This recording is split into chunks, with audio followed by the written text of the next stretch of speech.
Viewer discretion is strongly recommended before we continue. The following content is intended solely for educational and entertainment purposes. This is the verbatim testimony presented in federal court during the trial of Sean Diddy Combs, as reported by Inner City Press. No one foresaw his appearance. The courtroom had already listened to statements from Cassie, Will Smith, Monique, and others. But when Ice Cube entered the courtroom, the entire dynamic shifted. A man who forged his legacy by never backing down now confronted the system directly, the very one he had once maneuvered around, and today he faced it without hesitation. Cube didn't arrive seeking fame. He didn't show up for headlines. He was there to testify, and what he carried with him, papers, audio recordings, identities, and links, brought the entire courtroom to a halt. This was no longer solely about Diddy. This reached into an entire industry, a hidden network of dominance, coercion, and exploitation, upheld by the very figures the public had long been taught to admire. Names such as Jamie Foxx, Oprah Winfrey, Quincy Jones, and more, stories once whispered, now stood on the edge of exposure because the person testifying was Ice Cube. The day was expected to be standard procedure. Cameras outside buzzed, reporters sifted through notes, Diddy's legal counsel straightened their ties and feigned composure, while the structure around them silently teetered. Then the courtroom doors parted, and Ice Cube entered, absent of entourage or press statement, just Cube, clutching a manila folder, his gaze fixed ahead, walking like someone who had long awaited this very instant. Murmurs erupted, jurors straightened in their seats, even the judge leaned back slightly, uncertain of what was to come. Diddy initially didn't lift his head, but when he finally did, the color drained from his face. "I wasn't summoned," Cube declared. "I requested the chance to speak." The judge acknowledged with a nod. There was something distinct in Cube's voice, measured, resonant. It wasn't rehearsed. It resonated like a truth that had simmered beneath hip-hop's surface for 30 years, and the first words he shared, "Many of you failed to see. I was never in the inner circle," and that's what enraged them. The room descended into silence. Cube didn't speak as a rapper, nor as an actor. He spoke as a man who had endured the system, witnessed others swallowed by it, and had now chosen to unveil it. He began with what he referred to as the club, the one everyone senses but none dare name, the insiders, the gatekeepers, the smiling faces who command everything behind the scenes. "They don't want you in because they admire you," Cube said. "They let you in so they can exert control over you, and when you decline, that's when it starts." He shifted his gaze toward Diddy, now visibly unsettled. "That's when the whispers begin. The canceled appointments, the fabricated controversy, the quiet phone calls you never know were made." Each person in the room hung on every syllable. Cube explained he'd watched this cycle repeatedly. Genuine creators lured in, given a taste of grandeur, then instructed to kneel. "They want your signature. They expect you to conform, and if you refuse, they make certain your work dries up." He emphasized Diddy wasn't simply a member of the club, he was orchestrating it. The judge paused the proceeding to ask if Cube required a break. Cube declined. He turned back to the jury. "You want to know why I'm standing here?" he asked. "Because they tried to break a man I deeply respect, Jamie Foxx." The pens of reporters stilled, eyes across the courtroom locked in. Cube described how it began, as it often does, with false friendship, the open arms, the lavish invitations, the unexpected calls from high places. Jamie's star was on the rise, his energy undeniable. "That's when they encircled," Cube said. "First, they flatter, then come the favors, then comes the control." He recounted Jamie's quiet, cautious, fearful confessions. "They embrace you like kin, and if you comply, you're brilliant. But if you resist," Cube let the silence speak. He brought up the infamous celebrity basketball events, the strict no-phone rule, the unmarked black SUVs, the odd guests. "That wasn't basketball," he explained. "They were assessments, to see who obeyed, who questioned, and who protected." He described how Jamie handled it, polite, lighthearted, but never fully yielding. And then the rumors started. Suddenly, he was difficult. Suddenly, health concerns arose. He vanished from headlines, only to surface in tabloid whispers. Cube insisted the 2023 health scare wasn't mere coincidence. That wasn't natural. That was a penalty, a warning, masked as a complication.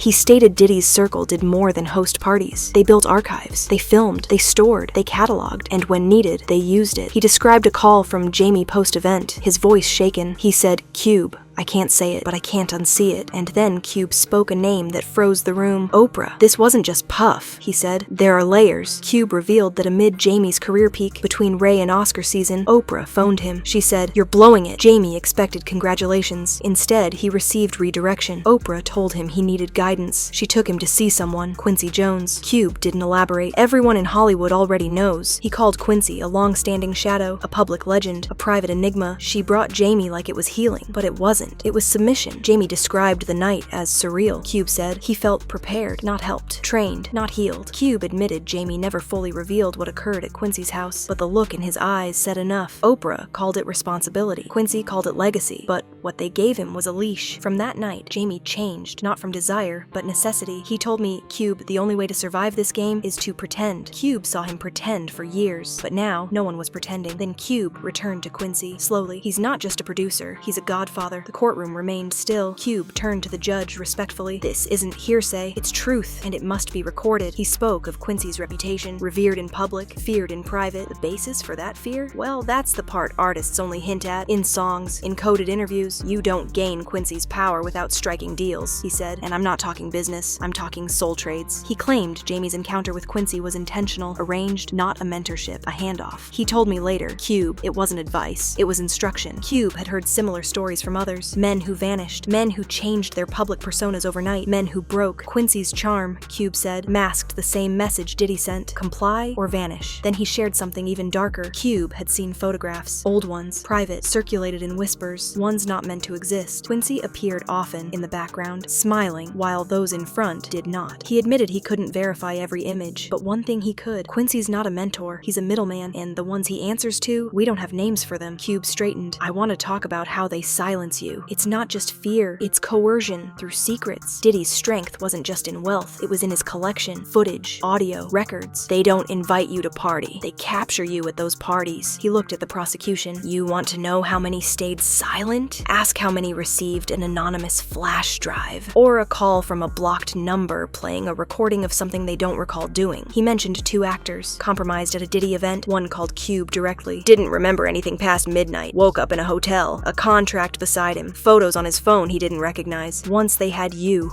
were theirs. That's why people smiled, did interviews, walked carpets. Because if they didn't, the archive opened. Diddy, Cube said, never issued threats. His system did. Publicists, journalists, executives, stylists. You didn't hear it, you felt it. When someone pulled away, the tabloids turned. Past cases reopened. Old rumors revived. You're unstable, difficult, dangerous. Jamie faced that right after distancing himself. Suddenly it's health issues. Suddenly he's losing it. No, he was liberating himself. Cube's tone dimmed. The air turned colder. I went to one, he admitted. Once. Early 2000s quiet invite. No flyer, no press. Just a time, a name, a car. He arrived at a Beverly Hills mansion. Gate shut. Phones confiscated. Inside, not a party. An operation. Low lights. No music. Whispering. Security. Labeled doors. Or worse, unlabeled ones. Some open, some filled with sound. He saw celebrities. Some dazed, some terrified. Then he saw a legend. Slumped. Eyes wide. A camera trained on him. Cube turned and left. No goodbye. No questions. Into the car. The next day, a call. Blocked number. We saw you leave. He never returned because he knew that wasn't a party. It was a trap. He faced Diddy. You didn't just ruin lives. You filmed them first. The court paused. Reporters shaken. Diddy's counsel whispered. Diddy stared ahead because this time the cameras weren't his. By the time Cube reached this moment in his testimony, the courtroom no longer felt judicial. It felt like a reckoning. Even Diddy's lawyers had ceased objecting. The damage had been done. The damage had, and Cube wasn't finished. They didn't just try to silence Jamie Foxx, he said. They tried to erase him. He told the jury, in Hollywood, silence isn't requested. It's enforced. Through patterns, through pressure, with surgical precision. Once Jamie stepped away from those parties, things changed. Roles disappeared. Confirmed projects gone. Rumors surfaced. One day he was celebrated. The next, unreliable, difficult, problematic. Cube paused. Let that last word sit. They use that one often. Problematic. It's code for, he said no. He pulled out a document, a calendar detailing Jamie's meetings from 2019 to 2021. The jury looked puzzled until Cube pointed out a pattern. Cancellation after cancellation, each connected to execs tied to Bad Boy, Revolt TV, or their affiliates. Coincidence? Not a chance. Netflix projects delayed, film scripts stalled, longtime collaborators stopped responding. Then came the health scare. Cube spoke quietly, lowered his eyes. You really believe that was natural? That a man in peak shape just collapses on set right after he starts speaking out? He didn't accuse, but the silence behind his words said everything. I don't know what happened in that hospital, he said, but I know fear. I know payback. That wasn't medical. It was a message. Jamie, he said, was being punished, not just for speaking, but for resisting, for refusing to be their puppet. They offered him roles. PR, redemption. All he had to do was smile, pretend, shake hands. Jamie refused. That's when they tried to replace him. That's when the clone rumors started. That's when people began wondering if he was even alive. That's what they do, Cube said. They dismantle you, bit by bit, until even your fans don't know what's real. His voice dropped again. That's how they hold power, not through fear, but with erasure. Then he looked directly at the jury. There's something y'all need to understand. This isn't about music. It's not even about parties. It's about cultural engineering. He swept the room with his eyes. They don't just control what you hear. They decide what you believe, what you fear, what you become. Cube explained that Hollywood, at least the version shaped by this club, was a machine, a system designed to weaponize identity, trauma, rebellion, and repackage it as entertainment. You think it's all freedom, all expression? Nah, it's scripted. Every album, every film, designed. Then he delivered a line that sent a jolt through the room. The same people who push prison music own the prisons. That line, he said, was what Tupac tried to warn us about before he became too aware, before they silenced him. Diddy, Cube said, wasn't just guilty of bad behavior. He was a chosen agent, a glamorized face of the system, used to sell a fantasy that devours its own. And if you didn't play along, no budget, no airtime, no label support. Rap about community? You're shelved. Talk about healing? You're corny. Cube went further, claiming that artists who spoke truth or challenged the industry had their studios raided, drives hacked, accounts frozen. The club didn't want entertainers. They wanted compliance. Even the infamous parties weren't indulgences. They were filters, vetting tools, places where artists were recorded, assessed, filed, comply, and you were protected. Refuse, and you vanished, or were framed. He referenced a well-known singer who declined a bad boy offer after one such party. Months later, she was painted unstable, dropped from her label, blacklisted from awards. You think that was her acting out? Number, that was retaliation. Then Cube faced the jury and asked what no one else had dared. You're trying to figure out what Diddy did, but the question you need to ask is, how many people helped him do it? In that instant, the trial stopped being about one man. It became about a machine. The judge asked if Cube wished to give a closing word. He nodded. He stepped down from the witness stand, walked to the center, faced Diddy. You built a kingdom out of other people's silence, he said. You called it success, but it was slavery. Diddy didn't react. He was pale. Still, Cube kept going. You didn't just throw parties. You built prisons, mental, emotional, and filled them with people who thought they were being honored, but were really being contained. Then he turned to the audience, to every artist watching, to every kid dreaming of making it in music or film. Ask yourself, who's standing at the door of that dream? Who holds the key? And what do they want from you before they let you in? He paused, breathed. I stayed quiet for a long time, thought silence kept me safe. He turned back to the jury. But you know what silence does? It makes you complicit. He opened his folder, pulled out a photo. This was me, 1991, bright-eyed, believing I could change the game without losing my soul, without losing. He held the photo up, then deliberately tore it in half. That version of me didn't survive, but the one standing here today, he doesn't fear any of you anymore. He returned to the stand, laid the folder down, looked at the judge. I don't know what you'll do with this, but now you know. You all know. He faced Diddy one last time. You thought no one would speak, that it was all locked down, but now, the door's open. He stepped off, walked past the gallery, didn't acknowledge the press, or the jury, but just before leaving, he turned slightly. They didn't kill Jamie. They didn't kill me. They just made us louder, and with that, he walked out, but what he left behind would echo forever.